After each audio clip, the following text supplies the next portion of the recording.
Hey everybody, on this episode of AFTERBUZZ TV Spotlight On, we're getting up close and personal with actor Jillian Murray. Let's do it. You're tuning into the destination for TV superfan discussion, AFTERBUZZ TV. And now, let the buzz begin. Little Ariana Grande there. Jillian's favorite karaoke song now. Yes. Hey everybody, welcome to AFTERBUZZ TV Spotlight On. This is the show where we get up close and personal with the people that bring you some of the greatest entertainment that you watch, whether it be on TV, on the internet, streaming, wherever you're watching it. We're going to talk to those people that bring it to you. I'm one of your hosts, Frank, or actually the only host here for the show. I'm used to co-hosting sometimes, but I'm your only host, Frank Moran. You can follow me on Twitter at HappyGoJackie. Now my guest today, she got to start with, acting when she was 15. She, after graduating high school, she came to Los Angeles, and she's acted alongside Kelsey Grammer, Dennis Hopper, Laura Flynn Boyle. You've probably seen her work on productions like Drake and Josh, Sonny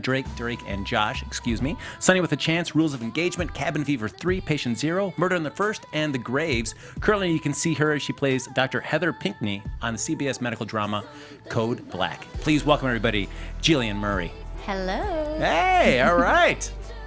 So, what I was reading up about you is I was like, I'm talking to Jillian. I learned so many fascinating things about you. Is it real, honest stuff? I mean, do we know? I don't that trust you Google. once killed a man just for snoring. No, that's not fair. Truth. A champion chess player.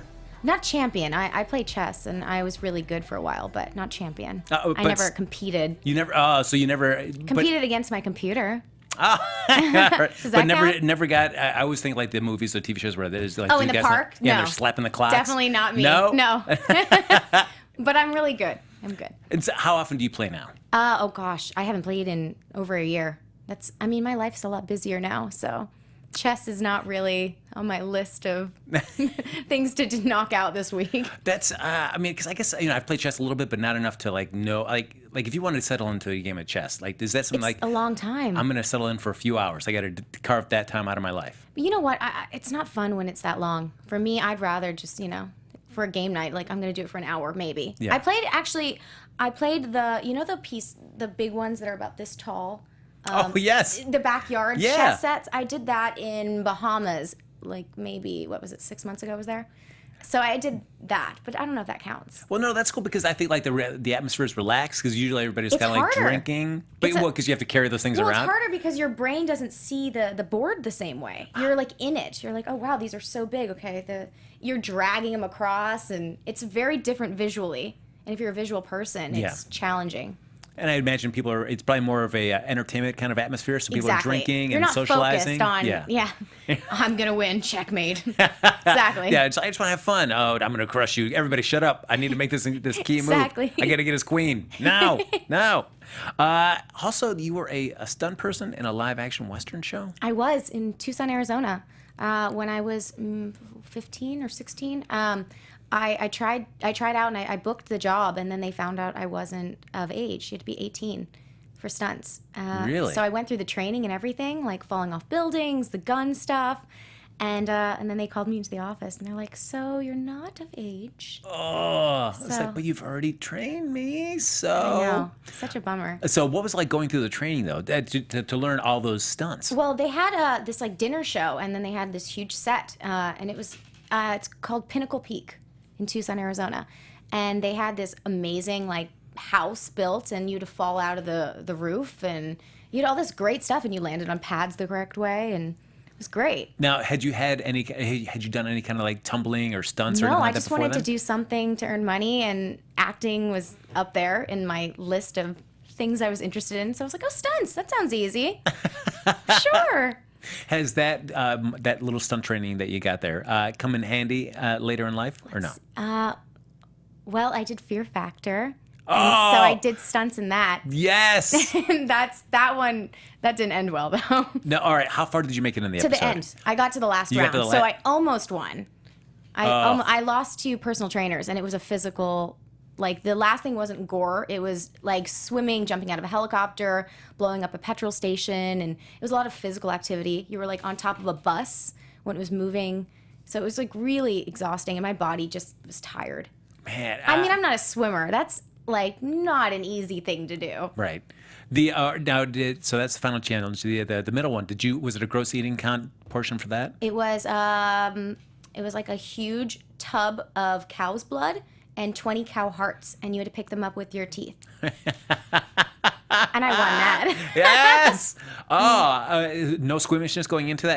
I just eye the tiger. I got to just do it and get it. I think it was cold, so you were uncomfortable because of the temperature, but it's not squeamish. I mean, women see blood every month. Mm-hmm. Sorry to be gross, guys, but we're not scared of blood, I feel like, the way guys maybe would be if they are. Blood doesn't freak me out. Cow's I'm hearts in your mouth? Code Black, I see fake blood all the time, so. True. But, and the cow's hearts, I mean, it's just frozen heart. I don't know. It did gross me out. I don't know. Maybe some people. Yeah, because I'm impressed because you watch Fear Factor and you wonder like, how much of that is just really it's physically real. demanding and like how much like it's not as hard as it looks to be on camera. It's harder than it looks. It looks so much easier. I actually expected it to be like, because the gross stuff I was expecting, and I was like, oh, this is easy. Mind over matter. Like, put some bugs in your mouth, you close your eyes and nail it. But then they started giving me all this physical stuff. I'm like, oh my gosh. The first one, they handcuffed me into a convertible, and I had to drown it in a lake. And at the bottom, I had to like undo the locks, swim up, and then like hit a flag. It's just physically demanding. So when you get on the show, like, is the first time that we're seeing you on camera figure out what those stunts are? That's the first real. time? Mm-hmm. Man, so you've got zero prep time to figure out like any sort of strategy. Right. I know. What was I thinking? No, I that's just awesome. wanted to That's an challenge awesome myself. experience. That is so cool to do. I can't believe I almost won. So Yeah. I guess getting the 3 challenges was fun. For sure. I mean, because how many times do you get to do something like that? Like, stand on top of the bus, jump out, from a helicopter, swim. So fear wasn't the factor. Physically, I just have a problem. I just need a personal trainer. So now you mentioned, leading back, this all started with stunts and back in Tucson. Now, you're originally from Pennsylvania, and then you moved to Tucson when you were 15? 15, right. Yeah, my dad retired, so Arizona was on the list of places they wanted to go. So now, being that you're 15, do you still consider yourself like home Pennsylvania, or is more Tucson is kind of home? I think Tucson feels more like home. Even though I was only there for 4 years, my high school years they're rich years when you meet all your friends, you're driving, and I feel like that feels more like home. And I would go back there in a heartbeat if I could get a house out there. Really? Oh, I love Arizona. Oh, wow. It's a magical town. So no missing Pennsylvania at all? Pennsylvania, no, I can go without. Is that because of the weather? Just Probably. It's really cold right now. It's snowing. Yeah, you don't have to twist my arm to not go back there. And the restaurants and everything, the shopping, it's very different. I'm used to a little bit more glamorous coffee shops. And I've become very LA, I guess. Oh, all right. So you move out there when you're 15 and you start getting into high school. Now, acting, was that something that you had in mind before you went to Pennsylvania? No. Before you went to Tucson, excuse me? No, when I was in Tucson, it just randomly, I was working at a restaurant and they were having auditions in the room next to me it was at a hotel, so a banquet room had auditions next door. And I just was curious, so I just went in and tried, and I got it. And then I ran into some agent, and she was like a very small town agent. And I signed with her, and I went to another audition, and there was an improv, and I got that. And so I started like getting the small stuff. So I was like, okay, this is gonna be fun. So I came to LA thinking that auditions were just gonna be really easy breezy. Oh. And then you were like, oh wow, there's so many more people here. It's kind of like being a big fish in a small pond kind of mentality, not coming out here and like, wow, I'm just another fish in this really big pond. You're competing with people that you actually see on television and see in the movies. You're sitting next to them in the waiting room going, wow, okay. Yeah, what chance do I have? I can understand that. It's a little scarier. Now, are your parents, were they in the arts at all? Not at all. No one in my whole family. Really? Yeah, my dad worked at Vanity Fair. It's an outlet in Pennsylvania, and my mom was a mom. So it was a very odd, no one else in the family, yeah. So when you spring to your parents, like, you know what, I'd really like to pursue this acting thing, and I'm going to move to Los Angeles, were they like, wow, we did not expect that? Everyone was very confused. I just felt like I wanted to get out of Arizona. Obviously, you're 18, you want to just try a new city anyways. And I was just going to try it for like a year or two. And now I'm like, 13 years deep or something? Oh, so long. Did you come out with any friends, or are all your friends still back in Tucson? Almost everyone's back in Tucson. I stay in touch with some people on Facebook, though. Mm-hmm. So luckily, Facebook kept me. I mean, I think twice a year, I have someone from my old high school come visit me. Oh, nice. So that's good, yeah. Definitely. Now, is it one of those where it's like, Jillian, we could expect you'd be the one, if anybody of us was going to leave and go to Los Angeles to pursue acting? Never. No. No, they're all like, I still can't believe you did this. It's just it was just a random thought. I don't know what provoked me. It was just a last second decision of, this is what I'm going to do, and try it out. Who knows? Now, you said the idea is you come out here for just a couple years and give it a shot. Did you have something like a benchmark by like 2 years in? Like, if I do this, I'll keep staying here. If I don't achieve this, I'll pack it up and head back to Tucson. No, I don't remember. I just remember the first few years were really hard. I was trying to figure out how to have a full-time job and have time to audition. I couldn't figure out how people did it. So I was like, I have to work overnight and then sleep for a few hours and then memorize and then go to an audition. And at finding that balancing act, I was like, wow, this is insane. So, I cried like a lot about it. I think the first few years were like really, really hard. Well, I imagine it's tough because you don't have any sort of support system, not like have any friends or family really out here. Exactly, It's tough. And if you don't have like a savings account where it's just, you can rely on that and not work for a few years or few months, it would help. But yeah, I started with nothing, I like came with a car.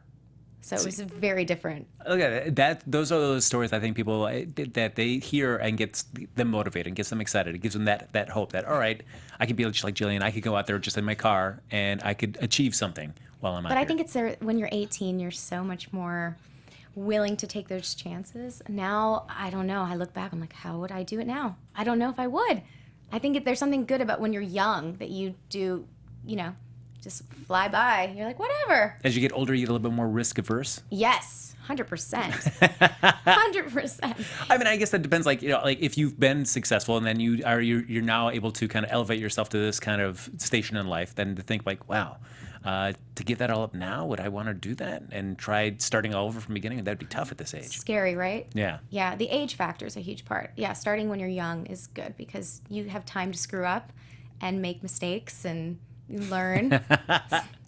So now, would you say by 2 years in that you felt comfortable here, or is it still like 2 years? I would say like 4 or 5 years. I would say it was that many years. Yeah. Really? What do you happen to kind of think of a time you felt like, yeah, I'm kind of getting the rhythm of the city now? I think it was when I booked a movie called The Fun Park. That was when everything kind of changed. It was my last full, real job, and it was right when my dad died, and it was the same month. This whole it was a weird month, and everything just switched. From that point on, it was never the same. Wow. So yeah, I definitely think the world kind of shifted for me. So yeah, odd, right? Yeah. Now, did your dad get to see you in anything? He didn't. He didn't really see any of it. He read the script of what I was gonna do, and that was the most of it. But I actually got fired from my real job that I was doing to go to his funeral. Wow. They fired me for it. And I was so upset. I was thinking, oh my God, what am I going to do in LA? And then that next week, I booked my first lead. And that was the movie. That's incredible. I mean, it's certainly not a great place to... No, it was not. It was, looking back in hindsight, obviously, you're like, oh, wow, it really worked out. But when you're in it, it feels horrible. Yeah, I'm so sorry. That's what a terrible way to be let go from a job. I'm like, all right, right? Yes, I'm sorry. No, it all happens for a reason. It's true, but how dare you? Crazy. I know a friend of mine just when the election happened, she got fired from her job because she went to go vote, and it took too long, and by the time she got back, she missed her shift, and so they said, no. I thought legally you're allowed to go vote. Yeah, but I guess they just didn't like. Wow. Yeah. So yeah, it's amazing how what people will fire you for. Yeah. But every firing leads to another job. Yes. So it's always good. It always changes your path in a good way. You need to grow. What would you say while you're doing jobs out here before you were able to kind of leave those day jobs behind? What was probably the most unusual job that you did? Oh, I was only working at a hotel. Okay. That was my job from the very beginning. Oh, nice. I didn't really do any of the waitressing or anything. It was just... Yeah, hotel front desk receptionist. But were you doing that the overnight shifts? So I was doing that overnight and day. I was just doing anything to make ends meet. Wow. Yeah, exhausting. And I can imagine working at a hotel much different overnight than it is during the day if you're working at the front desk. Yeah, but there were so many weirdos. So many weirdos. LA attracts weirdos, but these hotels, yeah, you see everybody. They should have a show just of all the interesting guests that you get at a hotel.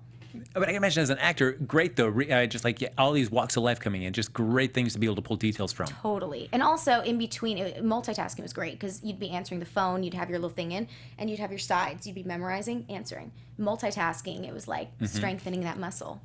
So now you get you get a role in Fun Park. You're able to say, finally, what was it like to be able to say, like, all right, I don't need to have a day job anymore? Well, I didn't think that I felt like I was going to have to go back and look for a job because it's not like I was getting paid anything on these movies. Yeah. The beginning movies are all, you're making less than you were at your normal day job. In the hopes that maybe if it goes, something happens, right. then yeah. It's luck, but also you're building your resume and it's experience.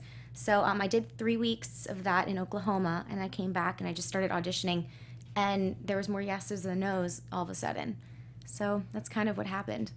Was it a nice moment, though, for yourself to feel like, all right, I'm at the point where I don't need to worry about getting some sort of day job. I can just rely on what I'm doing now, my craft. You can focus better. Yeah. And I feel like once you can focus on whatever you're doing, you can expedite that process because it's when you're trying to juggle too many things, it's really, you're spreading yourself too thin. You don't have time to memorize your sides properly, or which sides for everybody, they're like audition material. Pieces of script. So I always speak in like actor speak. I'm like, oh, no one knows what sides are. Jillian, what are these sides you keep saying? Are you talking about like French fries, corn on the cob? What side are these? of. So yeah, but I think that once you have the focus, it helps tremendously for anyone in this industry. Now, for you, are you someone that likes the audition process, or are you like? Ugh? I love it. Do you? Not like love. What do you love most about the audition process? You get a new character, you meet new people, new pieces of material that you haven't seen before that you can just try new things. You really can kind of do anything, and if you don't do a great job, you don't get it, but it's not a big deal. It's not like life or death. You get to have fun, and you never know, the magic might happen in it. Now, was that a mindset you always had? Mm-hmm. Because I know some people will go in, and I talked to somebody recently who had much of the mindset where he went in and thought, like, this is it, this could change my life, and he brings in all that kind of outside baggage. So and much kind of stress that a lot of people carry that stress and nerves, and I think it's good to be nervous because you push yourself a little bit, and that means that you really want the job and you respect the job. But I think that it closes you off from the artistic part of being open to receiving information that's given to you or little moments between one another. And nerves just close off all of those special things that make you book a job. You got to get rid of the nerves. I think that's the number one. Well, I feel like that is one of the things that's so easy to say, and for people that come in there with nerves, so hard to do. It's true. So like, all right, I just gotta just. Eventually, your mind just finds this place where you're like, I'm just excited to show you what I thought about this material. Mm-hmm. And that's how I see it. I'm excited. When I go to auditions, I'm like, oh, I can't wait to show them what I thought about this. I do, especially with comedy. I can't even sleep the night before. I'm like, oh, when they see what I decided with this stuff, I really do. I get so excited. Now, because you also mentioned, like, when you're sitting out here and you're in casting rooms and you look around, you see people that you've seen on TV or films or maybe on the web or something. That does not bleed into you in the audition room. You're able to kind of just separate those two. Yeah, no, I don't feel competitive when it comes to that. I like the fact that I'm, like, working with people that I respect. And I'm like, okay, I'm in the right room then. I'm in a good room. That's right. Yeah, you kind of raise like, all right, they see me at this level. All right, let's do this then. The bar's been raised. The only thing that's a bummer is unless you book the job, that's your only little trophy. If you get a callback or a test deal, nobody knows about that stuff. Mm-hmm. And you don't realize how many other actors are getting so close, which to me, that's something to celebrate as well. Every callback is a celebration, or any test deal is huge. Test deal, by the way, everybody. Oh, here we go. Okay. Yes. So when you have a TV show, you sign your contracts ahead of time, so you don't have as much negotiating power. But you only test like a few actors, so 2 to 5 actors for the network, and then they decide on who's gonna book the job. So it's like your last audition is your test. So it's a big deal to get a test. What is the difference, I guess, do you notice any difference in yourself between just going in for the regular audition, maybe for the casting director, maybe the producers, and then going to network? I feel like network, I'm more comfortable. Man, you just settle in. The more the pressure raises, it's because you're more familiar with the material. You've done the material so many times out loud with people, and you've seen what kind of worked and what got the reaction that you wanted, or what felt right, and then you can kind of adjust.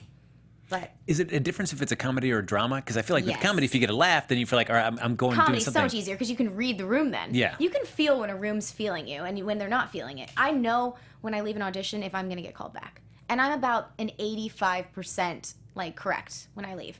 A lot of actors are not very good at that. A lot of them are like, I bombed it. And then they get a call that they booked it.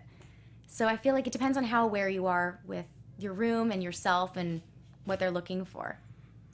Is that something you can learn? I don't you know just if it's have learned. kind I of think it's instinctual. But I've been pretty good. I used to log down my auditions and what I felt when I would leave and things like that, so I wouldn't get caught up, because if you do 5 a week, you forget which one was which. Mm-hmm. And I did have a great ratio of like remembering which ones I was like, oh yeah, I thought I would get back on that one. And even if they're months later. So yeah. Because that's the other thing too, is just that waiting game. That you can do that audition, and it could be months before you have to let it go. Yeah. You never got to hold. You can't hold on to it, especially the ones that are months down the line. You'll get called back. You're like, what happened? Or the ones that you're like, I thought I booked it. The job never happened, guys. That movie fell through. Those investors dropped out. Like, the movie didn't exist, okay? So don't get on it. So we're talking about reading the room, and easier for a comedy, but when you're doing a network For a drama, you don't know. That's a little bit harder. Sometimes people are vocal and they're like, can you try it this way? You know, they want to work with you. I feel like sometimes when they just are like, thank you, that's a pretty good idea that they're moving on. Nah.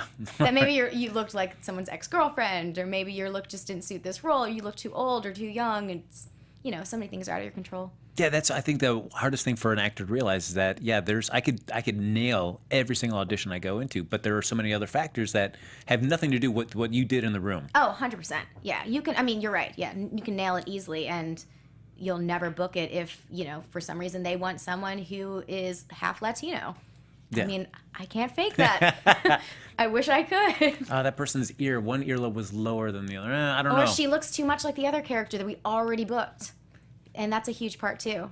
You have to like look at it as an overall production. I knew somebody in high school named Jillian. I don't know. It's true. Yeah, I've heard stories where casting directors didn't like someone who looked like their ex. I was like, there's no way. And they're like, no, it's real. Oh, that's got to be so, like, oh, great. I can't, thanks. That'd be terrible. Yeah, do I just put on like a fake wig? You wear a hat one, just in case. So now you do this 3 weeks in Oklahoma, Fun Park. What was like, you get the chance like, hey, all right, I'm on a film in Oklahoma, I'm on location somewhere. Was that experience everything you'd hoped it would be? Oh, it was everything and more. I felt like I finally had a film that I could carry on my own, that they were depending on me to bring the truth to this. And it was an emotional role, so it was creating a way to keep myself emotionally like vulnerable for 12-hour days for that long. So it really was, as an actor, I was like, oh my God, this is like boot camp. This is exactly what I needed. I think going back to LA, I just felt so like ready to just keep going and keep auditioning, and that's what it was. Now, just in terms of like how you operate on set, if they're looking to you as, you know, like, you know, the lead of the film, just like how you carry yourself, like with the crew, with the director, everything like that. Oh, it doesn't matter if you're the lead of the film or one line. I feel like you got to treat everyone, you know, it's a process of everyone putting in a little bit, and it doesn't work if there's just one person demanding everyone does this. It's the movie making process is a bunch of people, and we're all doing it together, and it's collaborative, and that's kind of what the best part of movie making is. It's not the Jill show. It has to be collaborative. So now you come back here and you're working on like Cabin Fever 3. I loved doing that. Yeah, cause I only saw the first one. I never saw the second or the third one. So this one was filmed in Dominican Republic. And so, yeah, beautiful, right? Wow. Of all the locations to film a horror. Nice. So we were on a yacht, like beautiful waters. There was, I got there when it was a little bit of a hurricane. So that kind of went away and cleared up. So it was a nice 3 weeks. Now, okay, so we're talking about you, Dominican Republic. We talked a little bit before we started doing the show here about going to Australia. How much of the traveling that you do is just vacations, and how much of it has been kind of just, you know, the fortunate part of being on a production? I think a lot of it was work-related for the last few years. Just in the last 3 years, it's been more me choosing where I want to go for my own leisure. But the last maybe 10 years, it's been a lot of work. For some reason, I book everything out of state. I don't know how that works. That's not a bad gig if you're getting paid to travel somewhere. I know, it's great. I was in New Mexico in the last year. I worked in Louisiana many, many times because everyone films in Louisiana. It's like the other LA. Florida, Dominican Republic. Yeah, just everywhere. Now, are you fortunate enough to, certainly I know filming days, you long days on the set, but you also have a lot of downtime. Do you get a chance to actually do a little sightseeing in those areas, or You no? you get 2 days off a week. So when I filmed in Aspen, I was there for 6.5 weeks. That was probably my favorite city, and I just ate it up. I had, I think, 3 days off for that show. I think it was 3 days. I don't remember. It was years ago. But I love that city. I just took advantage of everything of Aspen. Was it the skiing aspect, or no? Well, I'm not a skier, but I was learning to snowboard and ski when I was there, because in the movie they needed me to ski, and I went straight into it. Yeah, it's challenging, by the way. Starting at this time, starting in your 20s, no. They're like the pizza. They're like, just don't do this. Keep them straight. It is really hard. I needed someone to hold my legs like this. I imagine that is the nice perk about being an actor, is the chance that you get to adopt these other, assume these other kind of aspects of life, Yes. other professions, and then you get to be trained in them, to at least to a point so you look camera ready for them. You try a whole bunch of new things. In Wild Things, I learned how to shoot a gun properly, and running and shooting targets. I learned how to drive a speedboat, which was insane. Like this, it was a speedboat that they raced. It was like a souped up speedboat. And so they had to teach me on like the Miami banks, like how to do it. It was insane. That's awesome. Riding motorcycles. I drove a Ferrari. And yeah, a bunch of like things that they teach you. Now, how much of that sticks in your head that you kind of like, or like even months, years after the fact of being on that production, you're like, yeah, I still remember these things that I learned. Some of them. Yeah. I think the skiing, I definitely need more help. But it was enough to like says, I loved learning how to do it for the film, that I'd still want to continue doing it in my personal life. Right. Yes. I feel like I would love to do snowboarding now that I've tried a few aspects of like the snow stuff, but I wouldn't do it the day I land. I went the day I landed, and I went straight up to I forget what it was up there. The altitude was so bad they had to bring oxygen. Oof. I forget what is the altitude of Aspen, like the top. Is 2,000 sound wrong? That maybe I just remember everyone got like, it felt like I was drinking. altitude sickness. Oh my gosh, so bad. Oof. And I was like, I can't do this. They're like, oh, it'll go away in a few days. Oh, because you needed time to kind of go up and acclimate. Right. Apparently, you're supposed to like slowly. You don't do it from sea level LA and go straight there. Yeah. Oof, that was hard. And then there's like these 3-year-olds that are skiing right by you. I'm like, how are they doing this? Stop rubbing it in my face, yes. you 3-year-old. Stop it. I couldn't understand it. So you mentioned for a second there running and shooting a target as well. Mm-hmm. Of course, I was like, is it like in the movies because you're just running and it looks really cool? Or is there a lot that really goes into it, like a lot of technical aspects? That one was technical because they wanted it to have certain spots on the trees where they wanted me to hit. So I learned that one. But I guess they still will fake a lot of the stuff because obviously they don't want to give an actor a real gun. No? They don't want to do that? I know. They don't trust me with one. I don't know what it is. Now, speaking of driving like a fast boat, motorcycle, Ferrari, Sonny, you've done drag racing as well? Yeah, I used to race in Tucson, Arizona.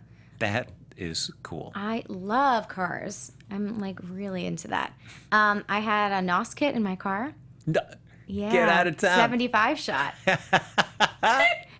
So yeah, we had a drag strip. It was a 1/4 mile, and it was at night. And people in Tucson already know about this. There's a place called Speedway, and you drive around, and you'd see cars that are going to go at night, and then you'd meet on these like abandoned highways, and it was amazing because everyone had souped up cars. There was like 60 of us. Now, I think people nowadays, if they're thinking of street racing, This they're is more often than before not- Fast and Furious, Yes. guys. Like this is what kind of created that whole world. It was right before the movie came out, so it was So is it very much racing for slips, things like that, or is it more just competitive? No, for it's just fun, competitive. Yeah. And no one, like, I had a hidden NOS kick, so no one understood. Like, how you keep winning? yes, Like how does she keep doing at the this? last second.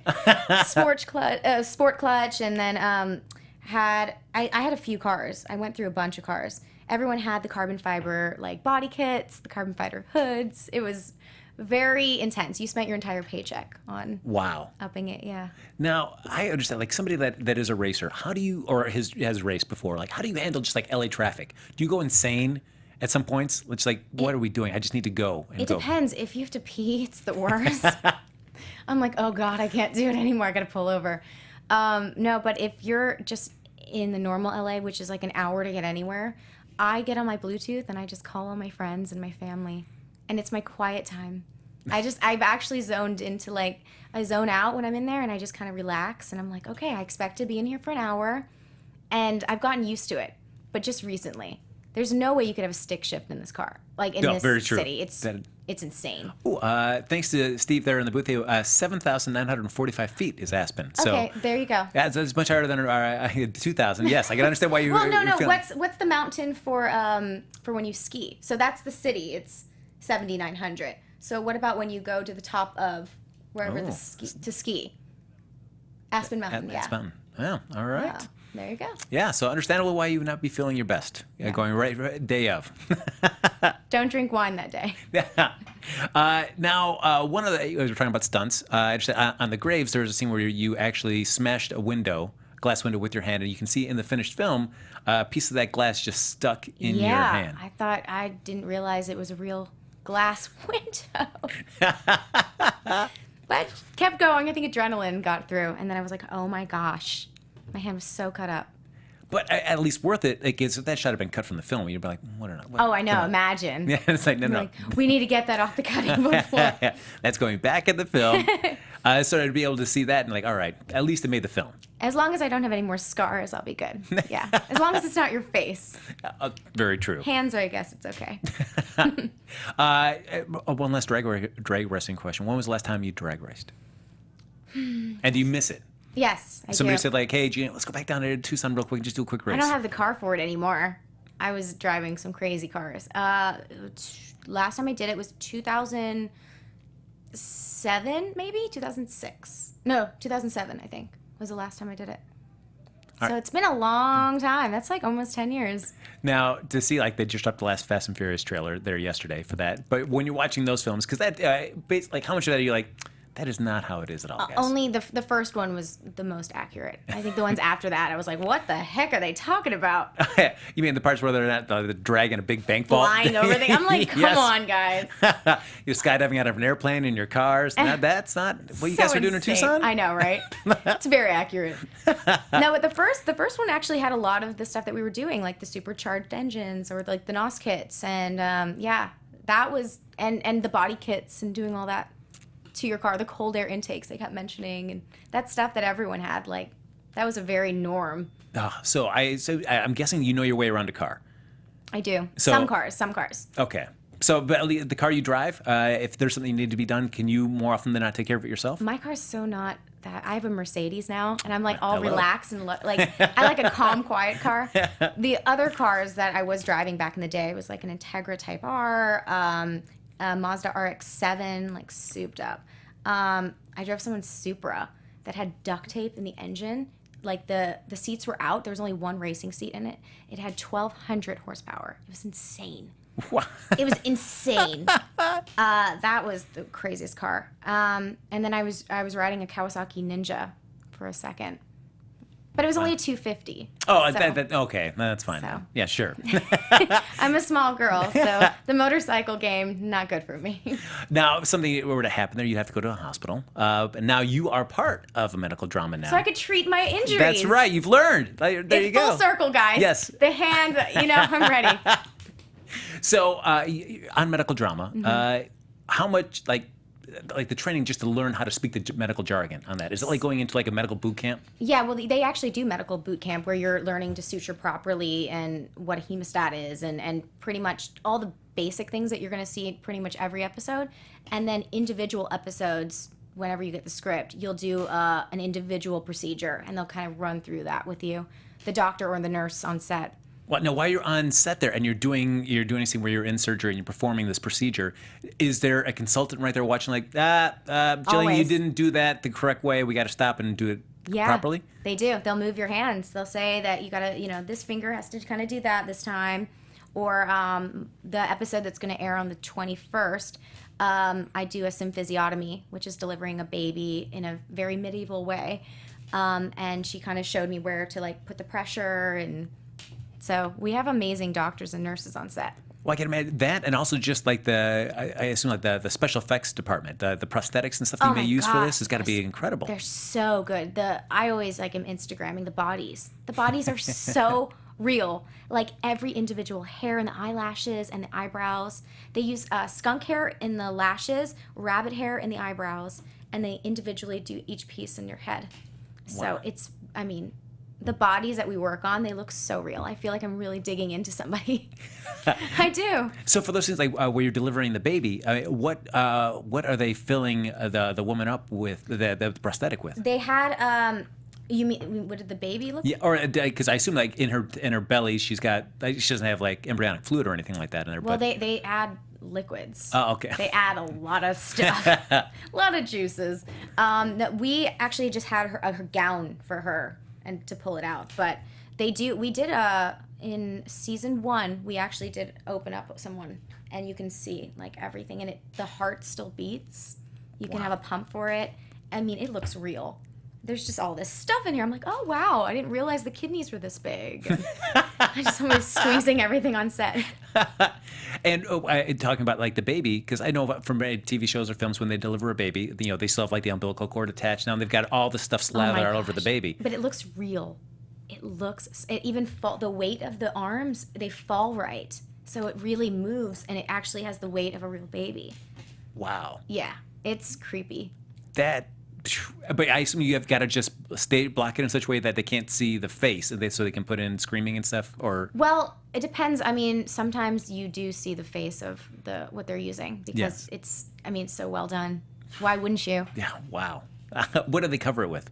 You mean when it's just laying around on set? Or just like when it's supposed to be just have coming out of a woman? I assume it just... I forget the type of... It's not like syrup in like a horror film. It's like an actual blood that they're using, and the fluid that they're using... Oh, KY. They use KY for a lot of the clear, like shiny, like fluid. And we actually rub our hands with KY before we do scenes with gloves on, because the gloves dry up with the sticky sound of the blood, and that keeps the sound from blocking your dialogue. Oh, wow. So every take you'll get more KY and you'll keep going. So now for this season they've added Rob Lowe to the cast. Mm-hmm. So but you're also working with Marcia Harden. Both legends in the industry as well. So, right, very lucky, very lucky. So what's it like when you get a chance to work with people like that? Are you basically like a sponge working with them? Well, it was shocking because it happened so last second. Like the Rob Lowe thing, I found out the day of the table read for season 2. So I had maybe an hour to soak that in. I was like, oh wow, Rob Lowe's the new lead. So it was really, it's great. I've only had maybe 3 episodes with him. Most of my scenes, I guess Marcia has been the person I've been doing my scenes with most recently. And Boris, obviously. Boris is pretty much my other hand in there. Like every single episode, I have scenes with Boris, which is great. I adore him. So now, how comfortable do you feel about like the being around in a hospital? Were you ever squeamish about being in hospitals before the show? Luckily. So I don't like needles, but now I feel like, hey, I can handle this. You went from not liking it to just kind of like, hey. Still not on my favorites list, but yeah, I'm not gonna start crying. Yeah. So now we've got you're talking about the episode there coming out on the 21st, mm-hmm. Where you're delivering a pregnancy kind of using a medieval style of delivery. So is that the winter finale? No, I don't know if we call it a finale. Or before you go on a winter hiatus? Yeah, that's... the fall finale, I should say. Well, do we stop? No, I think we keep going. I think it still airs. Okay. It should be airing until the end of January. That should be our 16th episode. Oh, nice. All right. I think, yeah. Oh, very cool. Yeah. So now, Jillian, in addition to doing this, what other projects do you have coming up? This has been soaking up all of my time. So I have been very, very focused on Code Black. Is that nice, or do you as an actor kind of get restless, like I wish I had time to do something else, or are you like happy just to have a steady gig and enjoy it? It's good to be able to focus on one thing, so you can just give 100%, and then the second this is done, which is going to be like end of January, you have time to start going back into the audition game and movies and other jobs. So. Yeah, that's exciting because it's like the unknown. Well, for somebody that loves the audition process, It doesn't seem daunting at all. No. As opposed to other people I actually be like, missed auditioning. I was like, okay. All right, well, I just happen to have some copy right here. We're going to audition you right now. Perfect. All right, so Jillian, if they want to keep track of all your goings on social media, where's the best place to find out what you're working on? Instagram, Jillian Murray Official, and Twitter. I'm not great on Twitter, but it's just Jillian Murray. Not great on Twitter, meaning that you don't tweet a lot, or like, I don't really have anything much to say when I do tweet. I feel like my Twitter, it's just, I feel like pictures are way more interesting nowadays. I don't have any words of encouragement to throw out there every day. I don't have a funny Twitter. My Twitter's just more of like work stuff. Like, hey, tonight's code black. There you go. Check out this cool body that we worked on. Yeah. That's more my Instagram. My Instagram will show you a lot more like behind the scenes stuff. All right, so if you're breaking it down, how much is behind the scenes? How many pictures of food do you put out there? Oh, I don't do the food thing. No food. No. Unless it's something crazy. Like, I had a meal in Australia with flowers, edible flowers in it. I think that was the only one I ever posted. Oh, wow. Yeah. All right. I'm not into the food Instas. Nope. They just make me hungry. I don't want to look at chocolate chip cookies on people's Instagram. Got it. All right. How about travel Instas? When you're traveling around? Yeah. I think that's always great. There you go. Make people jealous. Like, check out where I'm at, and you're not. No, not to make them jealous. It's inspiring. Oh, it's like, sure. hey, you Yes. should come visit this place. I went to Exuma in Bahamas, and I swam with the pigs. So I put a lot of stuff on Instagram, and a lot of people came up to me, and they were like, hey, so I want to go to that place in Bahamas with the pigs, and a lot of people were asking about it. So I'm kind of like a travel guide there. That's awesome. I did not even. You could swim with pigs. You can swim with pigs, one place in the world. That sounds There really you cool. go. I just saw something just on Facebook about a guy that built like a water slide, almost like a miniature water park for his pigs, where you could slide and they jump into the pool and they can swim around. He really love his pigs. He loves his pigs. They give him like a whole place to run around and have fun. But it was pig cool. heaven. It was pig heaven. Watching them go down water slides was very enjoyable to watch. Some people do slides for their kids, others for their pigs. That's right. All right, folks, that is going to do it here with the lovely, intelligent Jillian Murray. Thanks, guys. Folks, so you can continue to, you can like us on Facebook, subscribe to us on iTunes, give us those 5 stars there. We love them so much there. And you can follow me on Twitter at HappyGoJackie. That's going to do it for this episode of AfterBuzz TV Spotlight On. We'll see you next time. Take care.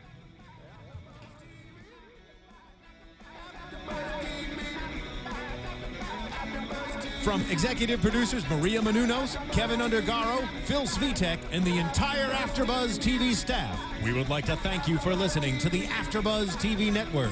To watch or listen to other after shows and post comments or questions, be sure to visit AfterBuzzTV.com. I'm Sir Richard Wentworth, and this has been a presentation of AfterBuzz TV. Buzz you later. The views expressed herein are those of the hosts only and do not necessarily reflect the views of AfterBuzz TV or its owners or principals.